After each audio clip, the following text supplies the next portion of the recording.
Est-ce que ça continue l'opération de l'OTAN en Libye, que vous dénonciez justement Toute l'intervention de la France au Mali est complètement hypocrite parce que, premièrement, on dit qu'on va se battre contre les terroristes islamistes.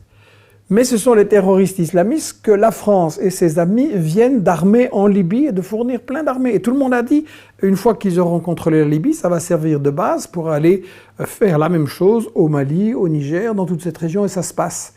Deuxièmement, l'armée malienne voulait se battre contre ces islamistes et la France s'est arrangée pour la rendre impuissante et que ça ne puisse pas avoir lieu. Donc c'est très hypocrite. Et troisièmement, tous les témoignages maintenant disent que au début, une partie de la population a pensé que l'armée française pouvait amener du bien. Maintenant, ils sont très déçus.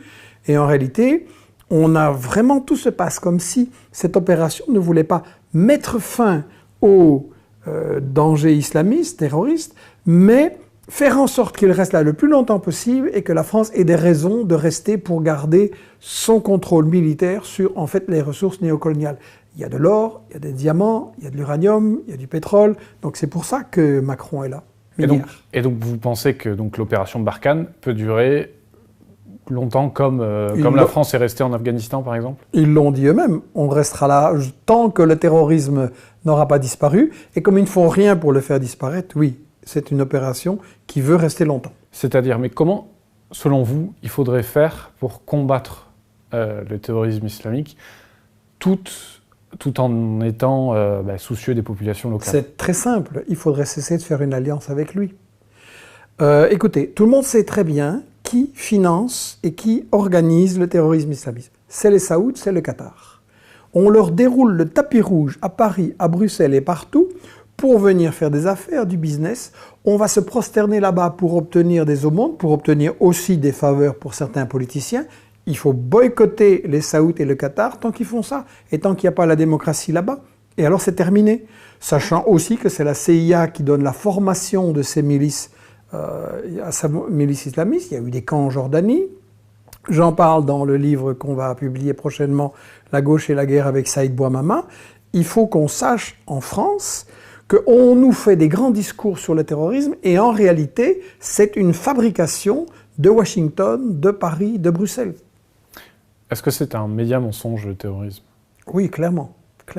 Parce qu'on cache qui l'a mis en scène, qui l'a fabriqué, qui le finance et à quoi il sert vraiment. Qu'est-ce que c'est un média mensonge? Est-ce que vous pouvez nous rappeler? Un média mensonge, il y a différentes sortes, mais globalement, c'est une déformation de la réalité, soit sur des faits précis où on attribue des crimes à ses adversaires, au régime qu'on veut combattre, où on diabolise, soit c'est cacher les raisons pour lesquelles vraiment on attaque un pays du Sud.